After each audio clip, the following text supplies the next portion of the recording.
So hello everyone, my name is Shubham Jagdish and welcome back to my YouTube channel. तो बहुत दिनों बाद आज कॉमर्स का next chapter that is chapter number 12 को मैं पढ़ाने वाला हूं। चैप्टर नंबर 12 है हमारा कंट्रोलिंग। बहुत ही लिमिटेड है इस बार हमारे इस पर्टिकुलर चैप्टर से सिलेबस में। क्या क्या पढ़ना है बिना टाइम वेस्ट के जल्दी से देखते हैं। पहला पढ़ना है हमें meaning, steps and importance of controlling. फिर हमें पढ़ना है बेटा मैनेजमेंट बाय एक्सेप्शन। फिर हमें पढ़ना है स्पैन ऑफ कंट्रोल, और स्पैन ऑफ कंट्रोल की केवल मीनिंग सिलेबस में है। तो बिना टाइम वेस्ट के जल्दी से शुरू करते हैं कि कंट्रोलिंग क्या है। मीनिंग देखते हैं बेटा इसकी। Controlling is measuring and correcting of activities of subordinates to ensure events conforms to plans. जैसे मैंने कोई प्लान किया है, मैंने प्लान किया, मान लेते हैं कि मैं हाफ ईयरली एग्जामिनेशंस में 80% स्कोर करूंगा। मैंने प्लानिंग की उसकी, ठीक है ना। तो कंट्रोलिंग क्या होगा, जब आपने रिजल्ट आ गया आपका, तब आपने एसेस किया कि भाई controlling is measuring of correcting activities of subordinates to ensure events conference to plans. और मान लेते हैं आपने आपके हाफ ईयरली एग्जामिनेशन में नंबर आ गए 65, तो आप पे कितना डेविएशन हो गया 15% का। तो उस 15% का जो भी कमी आई है उसके लिए क्या करेक्शन आप करोगे, उस चीज को बोलते हैं कंट्रोलिंग। समझ में आ रही है। जो definition wise business point of view से क्या होगा, controlling is measuring and correcting activities of subordinates to ensure events conforms to plans. Plan के अकॉर्डिंग अगर काम नहीं हुआ है तो कहां कहां डेविएशन है, कैसे कैसे उसको करेक्ट करें, इसी चीज को बोलते हैं हम लोग कंट्रोलिंग। आइए देखते हैं पहला पॉइंट इंपॉर्टेंस का, अचीवमेंट ऑफ ऑर्गेनाइजेशनल गोल्स। भाई प्लानिंग किया कि हम लोगों ने कि इस साल हमारे बिजनेस पॉइंट ऑफ व्यू से बता रहा हूं, इस साल हम लोग 20% प्रॉफिट कमाएंगे, ठीक है ना। इस साल हम लोगों ने बोला कि 20% प्रॉफिट हम लोग कमाने वाले हैं। तो अगर कंट्रोलिंग नहीं होगा तो आप ये कभी पता ही नहीं लगा पाओगे कि आपका टारगेट अचीव हुआ है या नहीं अचीव हुआ है। आपने टारगेट अचीव किया या टारगेट मिस हो गया, ये पता ही नहीं चल पाएगा। तो पहला पॉइंट क्या, अचीवमेंट ऑफ ऑर्गेनाइजेशनल गोल्स। हमको कंट्रोलिंग बताता है कि जो आपने प्लानिंग की थी उसके हिसाब से काम हुआ है कि नहीं हुआ है। क्लियर है कि नहीं क्लियर। नेक्स्ट पॉइंट पर आते हैं। ये तो बहुत आसान सा पॉइंट है, सब जगह मत लिख कर आना सब बच्चे। मैं 2-3 साल कॉपी जब चेक कर रहा था इसकी बोर्ड की, तो वहां पर यह बताया गया कि सारे बच्चे इंपॉर्टेंस में optimum utilization of the resources लिखकर आते हैं। यार optimum utilization of the resources जिस जगह दे रखा है उसी चैप्टर में लिखकर आना। Optimum utilization of the resources का मतलब क्या है, प्लानिंग के अकॉर्डिंग आपने काम किया, लेकिन उस काम को करने के लिए आपने जितने भी रिसोर्सेज थे उनको इफेक्टिवली यूटिलाइज किया है कि नहीं किया है, ये भी आपको कंट्रोलिंग ही बताता है। Third, better employee morale. भाई देखो कंट्रोलिंग में क्या होता है ना, हर एम्प्लॉय को पता होता है कि हमें क्या करना है, कैसे करना है, और उनका परफॉर्मेंस उसी हिसाब से जज किया जाता है। तो भाई कंफ्यूजन का स्टेट नहीं रहता है एम्प्लॉयज के मन में, इसलिए ये पर्टिकुलर कोऑर्डिनेशन, ये पर्टिकुलर एक्टिविटी एम्प्लॉयज के मोरल को बूस्ट करने का काम करती है। कई बार ऐसा होता है जब प्रॉपर कंट्रोलिंग नहीं होगा तो उस पर्टिकुलर कंपनी के एम्प्लॉयज कंफ्यूज रहते हैं, उनको पता ही नहीं करना क्या है, और उनको पता है अगर करना क्या है, कैसे करना है ये नहीं पता है।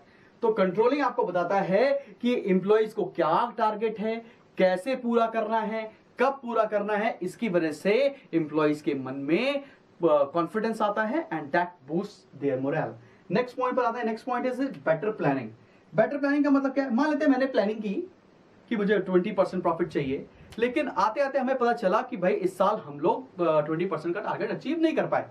तो नेक्स्ट टाइम कहां कहां चेंज करके नए प्लान करने हैं, ये कौन बताएगा, कंट्रोलिंग।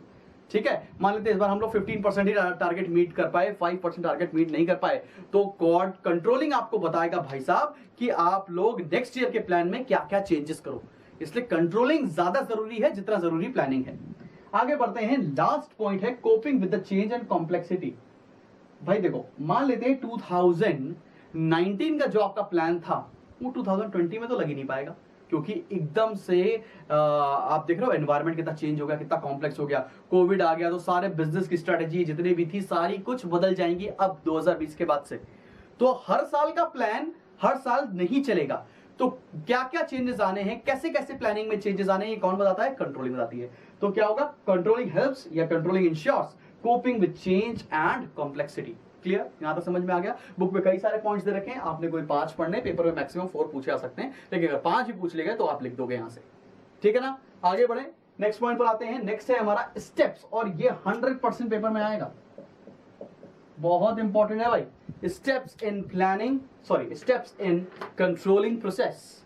एक्चुअली बार बार प्लानिंग इसलिए निकलता है बिकॉज प्लानिंग एंड कंट्रोलिंग बहुत सिमिलर चैप्टर है। तो मैं जब बताऊं आपको, आप जब भी ये चैप्टर पढ़ रहा हो तो प्लानिंग एक तरफ खोलो, कंट्रोलिंग एक तरफ पढ़ो, तब साथ साथ पढ़ोगे तो आपको ज्यादा अच्छी अंडरस्टैंडिंग मिलेगी इस चैप्टर की।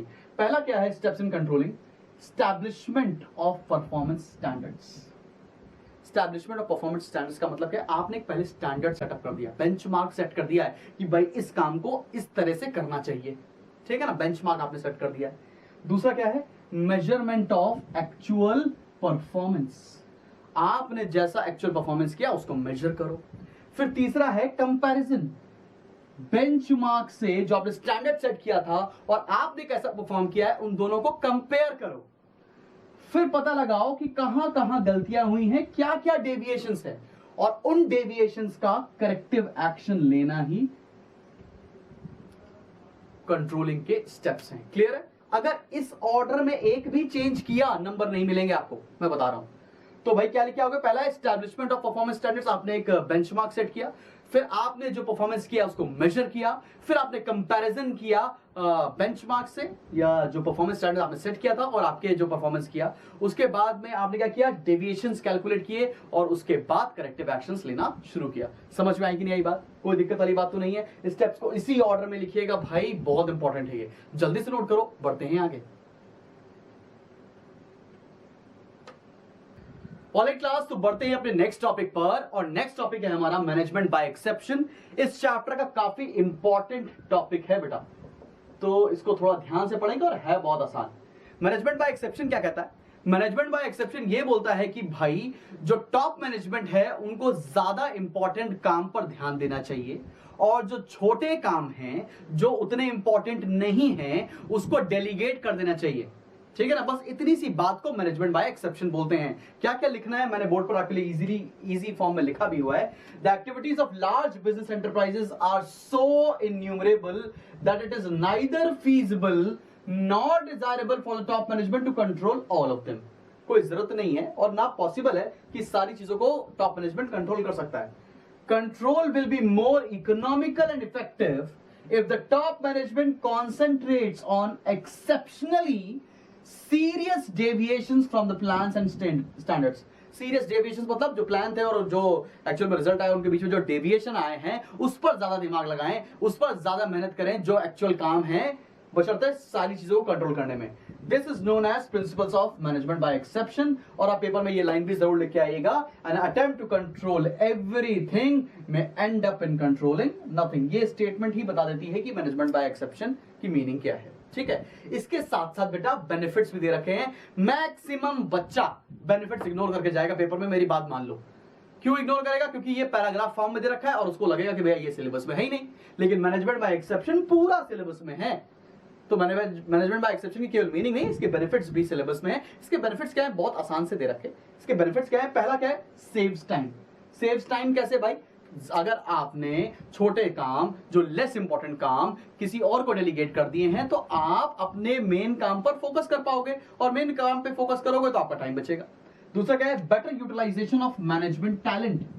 अभी क्या है, जो मैनेजर्स आपने हायर किए, जो इतने हाईली पेड, इतने हाईली एजुकेटेड मैनेजर्स आपने एम्प्लॉय किए हैं, तो उनसे जो मेन काम है जिनके लिए उनको रखा गया है उस पर ध्यान लगवाइए कि प्लान के अकॉर्डिंग काम क्यों नहीं हुआ, डेविएशन कहां है, उसको कैसे करेक्ट करें। ठीक है ना? और उनसे यूजलेस काम या उतने लेस इंपॉर्टेंट काम उनसे मत करवाइए, उसके लिए सबऑर्डिनेट स्टाफ को काम डेलीगेट कर दीजिए। नेक्स्ट है स्पीड्स अप डिसीजन मेकिंग।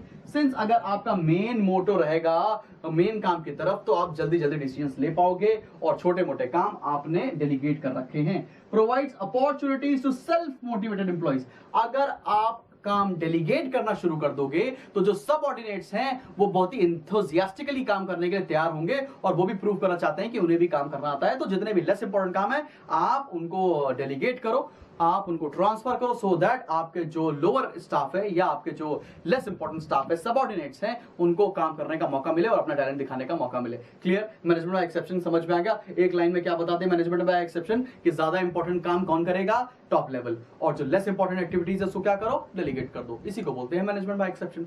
जल्दी से नोट करो, बढ़ते हैं लास्ट टॉपिक पर।